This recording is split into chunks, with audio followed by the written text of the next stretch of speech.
नमस्कार दोस्तों। आज ये जो वीडियो में क्वेश्चन रखे गए हैं बिल्कुल छटे हुए क्वेश्चन रखे हुए हैं इंपॉर्टेंट, तो पूरा वीडियो जरूर देखिएगा। चलिए स्टार्ट करते हैं। पहला सवाल है, यदि एक्स वाई अनुपाते वाई जेड अनुपाते जेड एक्स बराबर 1 4 3 तो X square Y square Z square का अनुपात में बताना है क्या होगा। देखिएगा ध्यान से, आपके पास प्रश्न में एक्स और वाई है, फिर वाई और जेड है और जेड और एक्स है, यानी कि प्रत्येक वैल्यू दो बार है। देखो एक्स दो बार है, वाई दो बार है और जेड भी दो बार है, ये आपको पता है ना। तो चलिए मैं यहां पे लिख लेता हूं एक्स वाई और जेड। ठीक है, अब देखो एक्स आपको पहले में दिया गया है और यहां पहले में एक है तो एक लीजिए। एक्स और कहां दिया गया, लास्ट वाले में दिया गया, लास्ट वाले में तीन है तो तीन लीजिए। आसान तरीका बता रहा हूं, सबसे आसान। वाई वाई देखो पहले में है, पहले में एक है तो एक लीजिए। वाई दूसरे में है, दूसरे में चार है तो चार लीजिए। जेड, अब जेड देखो दूसरे में है तो दूसरे में चार है, चार लो। और जेड तीसरे में है, तीसरे में तीन है तो तीन लीजिए। एक का मल्टीप्लाई तीन से करो, तीन चार एक कम चार, चार तिया 12। सबसे आसान तरीका बता रहा हूं। तो एक्स का मान हो गया तीन, वाई का मान हो गया चार और जेड का मान हो गया 12। और एक्स वाई जेड यानी कि तीनों का स्क्वायर बताना है, तो हम तीनों का स्क्वायर करेंगे। जब एक्स वाई जेड तीनों का मान निकल के आ गया, तीनों का स्क्वायर कर दो। तीन का स्क्वायर 9, चार का स्क्वायर 16 और 12 का स्क्वायर 144। अब ये देख लो किस ऑप्शन में है। आंसर आ गया 9 16 144। 9 16 144 पहला ऑप्शन बिल्कुल सही। अगर आप थोड़ा सा दिमाग और लगाते तो इतनी कैलकुलेशन करने की जरूरत नहीं पड़ती, लेकिन हमको तो कैलकुलेशन आपको सिखानी थी। भाई हमारा जो काम है वो हमने किया, लेकिन जो अलग तरीके से भी हो सकता है, जो देख के भी हो सकता है, वो मैं आपको बताता हूं। हमें बताना है एक्स वाई जेड तीनों का स्क्वायर, यानी कि जो संख्या रहेंगी वो स्क्वायर में रहेंगी।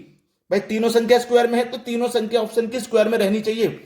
27 किसी भी संख्या का स्क्वायर नहीं होता, तो ये हमारा आंसर नहीं हो सकता था। 10 किसी संख्या का स्क्वायर नहीं होता, ये भी हमारा आंसर नहीं हो सकता था। 30 किसी भी संख्या का स्क्वायर नहीं होता, ये भी हमारा आंसर नहीं होगा। ये तीनों संख्या केवल पहले ही ऑप्शन में है जो स्क्वायर के रूप में दी गई हैं, तो पहला ऑप्शन ही तो सही होगा। तो इस प्रश्न को केवल आप देखकर ही कर सकते थे, इतनी कैलकुलेशन की जरूरत आपको नहीं पड़ती। लेकिन मान लीजिए हो सकता है तीनों संख्या स्क्वायर में दे दी जाए, तब तो कैलकुलेशन करनी पड़ेगी, तो इसीलिए हमने आपको ये कैलकुलेशन सिखाई है।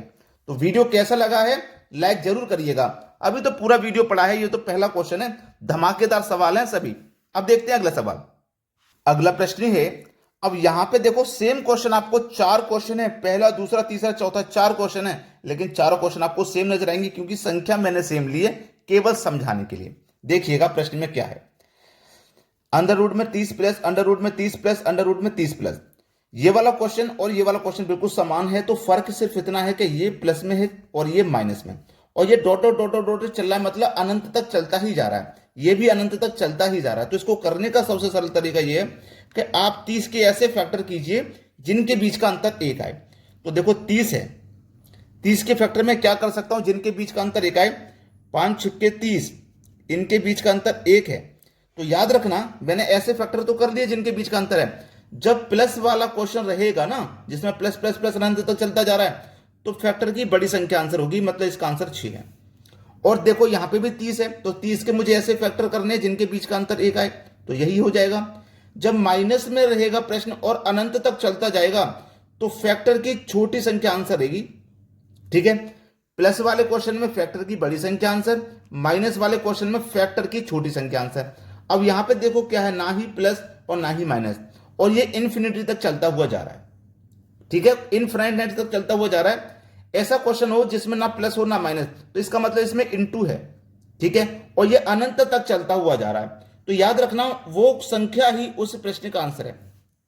ठीक है, वही संख्या उस प्रश्न का आंसर है। जैसे रूट 30 चलता हुआ जा रहा है अनंत तक, वो संख्या ही उस प्रश्न का आंसर है। लेकिन अब यहां पे एक और क्वेश्चन आ गया, रूट 30 रूट 30 रूट 30 रूट 30, लेकिन ये अनंत तक नहीं चल रहा। ये क्वेश्चन और ये क्वेश्चन सेम है, लेकिन ये तो अनंत तक जा रहा था और ये अनंत तक नहीं जा रहा।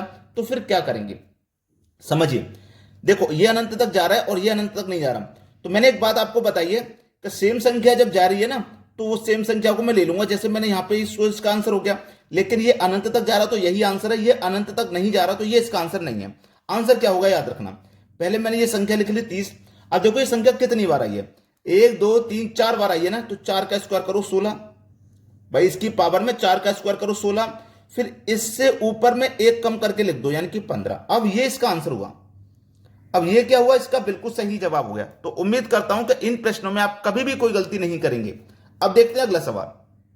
अगला सवाल है 9 3 बार फैक्टोरियल दिया गया है, इसका मान क्या होगा। 3 बार फैक्टोरियल, देखिएगा अगर एक बार फैक्टोरियल होता 9 के बाद में, अगर एक बार फैक्टोरियल होता तो इसका मतलब क्या था कि हम 9 से गुना करेंगे और 1 तक गुना करते हुए जाएंगे।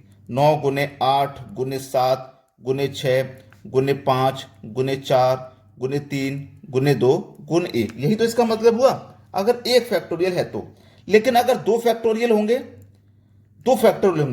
तो हम जो गुना करेंगे ना वो दूसरी संख्या से करेंगे, मतलब एक संख्या को छोड़ के। जैसे 9 आएगा, 9 के बाद में एक संख्या को छोड़ दो 7 आएगा, फिर एक को छोड़ दो 5 आएगा, फिर एक को छोड़ दो 3 आएगा, फिर एक को छोड़ दो 1 आएगा। ऐसे यानी कि एक एक संख्या को छोड़ के दूसरी संख्या से गुना करते हैं। जब एक फैक्टोरियल होता है तो एक संख्या से गुना, दो फैक्टोरियल होता है दूसरी संख्या से गुना, और जब तीन फैक्टोरियल होंगे तो तीसरी संख्या से गुना होगा। जैसे कि 9 के बाद में तीसरी संख्या कौन सी हो जाएगी, देखो 9 के बाद में 1 2 तीसरी संख्या 6 है, फिर तीसरी संख्या 1 2 को छोड़ दो, तीसरी संख्या कौन सी है, फिर 3 है। ठीक है, इस तरीके से फिर 2 और 1 को छोड़ देंगे तो यहीं पे लास्ट हो जाएगा, तो यहीं पे लास्ट हो गया। तो एक फैक्टोरियल हो, दो फैक्टोरियल हो या तीन फैक्टोरियल, कैसे करते हैं समझ में आ गया। अब इनका गुना कर दो, इनका गुना कर दोगे 162 आपको मिल जाएगा, मतलब बी ऑप्शन सवाल का बिल्कुल सही जवाब है। क्लियर है ना सभी को। चलिए अब देखते हैं अगला सवाल। अगला प्रश्न है, प्रिया अपने स्कूटर को 42,564 रुपए में बेचकर विक्रय मूल्य के 1/6 भाग के बराबर लाभ अर्जित करती है, उसका लाभ प्रतिशत ज्ञात कीजिए। देखो यहां पे समझना प्रश्न को, स्कूटर को हमने क्या किया, 42,544 में बेचा, ये हमारा सेलिंग प्राइस हो गया। हमें पता नहीं हमारा प्रिंसिपल क्या है, तो प्रिंसिपल बराबर देखो याद रखना 1/6 भाग के बराबर लाभ है, जो भी प्रिंसिपल होगा उस पर 1/6 भाग के बराबर लाभ है इंटू सेलिंग प्राइस। अब देखो ये सेलिंग प्राइस कहां पर बराबर के इधर लाऊंगा तो पी के बटे में सेलिंग प्राइस आ जाएगा, इधर क्या है 1 के बटे में 6। इसका मतलब ये हुआ, याद रखना कि मैंने 6 रुपए में कोई चीज बेची तो उस पर मुझे 1 रुपए का लाभ हुआ, 6 रुपए में बेचने पर 1 का लाभ। तो इसका मतलब वो वस्तु मेरी 5 रुपए की होगी, जब मैं उसे 6 में बेचूंगा तो 5 की चीज को 6 में बेचूंगा तो 1 रुपए लाभ होगा। तो मेरी कोई चीज 5 रुपए की थी, मतलब मेरे पास जो कॉस्ट प्राइस था वो 5 रुपए है, कॉस्ट प्राइस मेरा 5 रुपए। अब उसने क्या पूछा, लाभ प्रतिशत, तो लाभ प्रतिशत बताना भैया, आसानी से बता दो। लाभ प्रतिशत ही तो बताना है हमको, कितने का लाभ है, 1 रुपए का लाभ है, कितने पर कॉस्ट प्राइस पे निकलता है हमेशा, कॉस्ट प्राइस हमारा 5 है। प्रतिशत के लिए क्या करते हैं 100 से गुना, 5 से 100 को कटा दो 20 बार में कट जाएगा, मतलब लाभ हमारा 20% का है। बी ऑप्शन सवाल का बिल्कुल सही जवाब। अब देखते हैं अगला सवाल। अगला प्रश्न है 2a बराबर 3b बराबर 4c, तो ए सी का कितना प्रतिशत है। यह प्रश्न आरआरबी ग्रुप डी 2018 का है। हमसे देखो पूछा क्या है, ए सी का कितना प्रतिशत है, ए और सी का पूछा है ना, बी का बारे में कुछ नहीं पूछा, तो बी वाले को हटा दो, बी वाले को काम में मत लो, इसकी कोई जरूरत नहीं है। ठीक है, तो 2a बराबर 4c, चलिए ए के बटे में सी आ जाएगा, जब मैं सी को इधर लेके आऊंगा तो ए के बटे में सी आ जाएगा, इधर 4 बचेगा, और जब 2 को इधर लेके आऊंगा तो 4 के बटे में 2 आ जाएगा, 2 दूने का 4, 2 1 कम 2 कटा ले, तो ए के बटे में सी बराबर 2 के बटे में 1, ए का मान 2 है, सी का मान 1 है। हमसे क्या पूछा उसने पे ध्यान दीजिए, हमने पूछा ए सी का कितना प्रतिशत है, कौन ए, तो ए का मान कितना है 2। ये सी के बारे में पूछा, सी कितना प्रतिशत है, सी कितना है 1, और प्रतिशत में पूछा है तो प्रतिशत के लिए क्या करते हैं 100 से गुना करते हैं, तो 2 का मान पे 100 से हो जाएगा तो ये कितना हो जाएगा 200%। सवाल खत्म हुआ। बी ऑप्शन प्रश्न का बिल्कुल सही जवाब है। अब देखते हैं अगला सवाल। अगला सवाल है ए के बटे में √3 प्लस √2 का मान क्या होगा। देखो ये सवाल एग्जाम में आता ही है, इसको किया कैसे जाता है वो सीख लीजिए। देखिएगा 1 के बटे में √3 प्लस √2 यही तो दिया गया है। अब इसको हम करेंगे क्या, इसके कॉन्जुगेट से ऊपर नीचे गुना कर देते हैं। कॉन्जुगेट से कैसे गुना करते हैं, देखिए इसी संख्या को यहां लिखेंगे √3, लेकिन साइन चेंज हो जाएगा, ये प्लस है तो यहां माइनस हो जाएगा। ठीक है, इसी संख्या को फिर नीचे लिखेंगे, बस इतना काम करते हैं। कॉन्जुगेट से गुणा करने का मतलब है कि इसी संख्या से ऊपर नीचे गुना कर देते हैं, साइन चेंज हो जाता है। अगर यहां प्लस है तो माइनस हो जाएगा, और माइनस है तो प्लस हो जाएगा। ठीक है, अब √3 माइनस √2 का गुना 1 से होगा तो √3 माइनस √2 ही रहेगा, बटे में आ जाइए। √3 का गुना √3 से होगा तो √3 का स्क्वायर हो जाएगा। ठीक है, माइनस √2 का गुना √2 से होगा तो √2 का स्क्वायर हो जाएगा। समझ में आ रहा है? अब देखो ऊपर क्या है, √3 माइनस √2, बटे में क्या आ जाएगा, देखो स्क्वायर से रूट कट जाएगा तो 3 बचा, माइनस स्क्वायर से रूट कट जाएगा तो 2 बचा, और 3 में से 2 गया तो 1 बचा, और बटे में 1 लिखिए चाहे मत लिखिए, तो आपका आंसर क्या हो जाएगा, √3 माइनस √2। ये आपके सवाल का बिल्कुल सही जवाब है। चलिए अब देखते हैं अगला सवाल। अगला प्रश्न है, हेमा 20 साल की है और उनकी बहन नेहा 30 साल की है। हेमा 20 साल की है, नेहा 30 साल की है। कितने वर्ष पहले उनकी आयु का अनुपात 3:5 था? कितने वर्ष पहले था 3:5? तो देखिएगा, मैं मान लेता हूं 5 वर्ष पहले था। कितना वर्ष? 5 वर्ष। 5 वर्ष पहले के लिए 5 माइनस करके 5 वर्ष पहले चले जाएंगे तो उम्र हो जाएगी 15। इसकी भी 5 वर्ष माइनस करेंगे तो कितनी हो जाएगी, 25।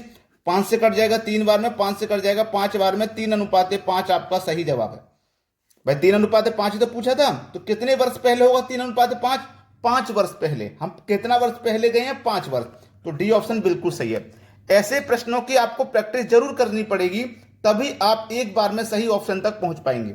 अगर आपने वीडियो को अभी तक लाइक नहीं किया तो लाइक कर दें, और यदि शेयर नहीं किया है तो भैया शेयर कर दें। ठीक है दोस्तों, धन्यवाद।